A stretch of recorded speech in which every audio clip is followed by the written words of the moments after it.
He came into the world in quiet shades, where other children caught the golden light. They laughed and grew in easy, simple glades, while he was left to navigate the night. They called him simple in his early years, a boy who could not speak or read or write, who swallowed down a river of deep tears and hid his soft, excessive care from sight. At 3 years old, before his tongue could form the heavy words of this terrestrial place, a dream arrived to keep his spirit warm, the blessed vision of the prophet's face. Yet silence stayed his constant, steady guide.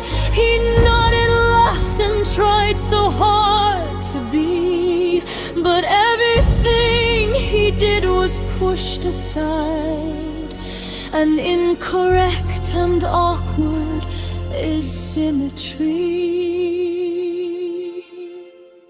Then came the teenage years, a shifting tide, where silence broke into a rushing stream. He talked too much throughout his youth inside, and lost himself within a desperate dream.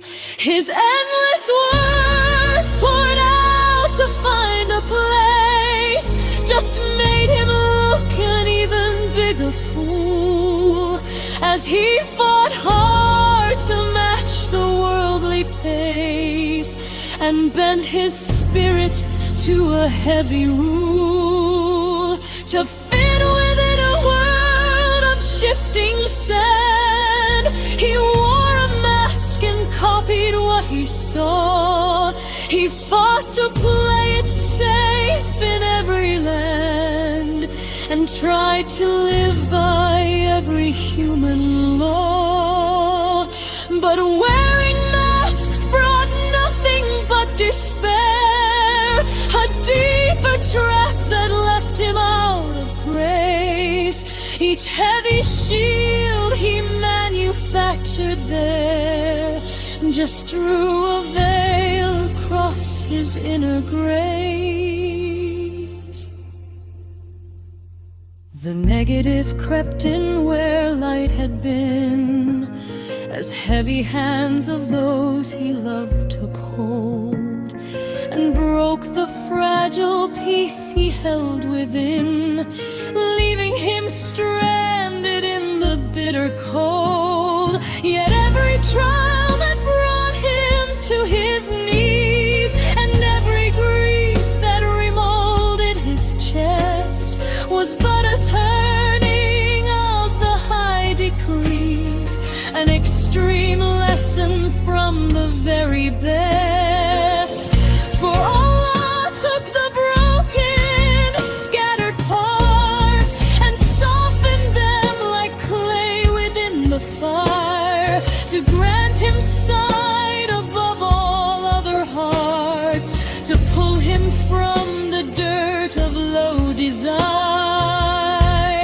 The noise of adolescence now is past, a heavy stillness has become his due. The time of talking too much broke at last, to make way for a spirit born anew.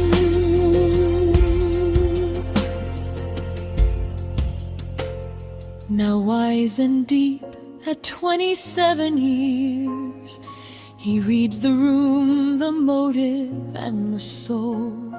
He sees the fakeness and the hidden fears, but staying in that light demands a toll.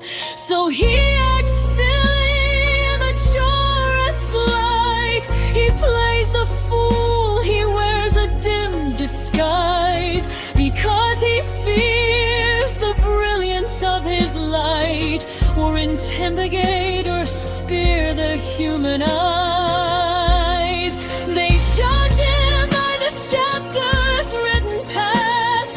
They see the cover, not the pages new. They think he's broken, tired, or moving fast, and miss the humble servant in their view. For he claims no titles, no elevated space, no sect or station in this worldly scene. He walks in modesty with lowered face, the lowest of the low, on him to lean. He thinks nothing highly of his own estate, an act of Allah, true and absolute, content to stand outside the grand and great, in quiet worship, standing absolute. He wants no fame, no rewards to pursue. He drops the chase, he steps out of the game, and leaves his daily bread to Al-Haqq's feet, with no desire for credit or a name, with silent worship sealed within his breast. He pours his love on those who have the least. He wishes all the wealthy to be blessed, and finds his peace outside the worldly feast.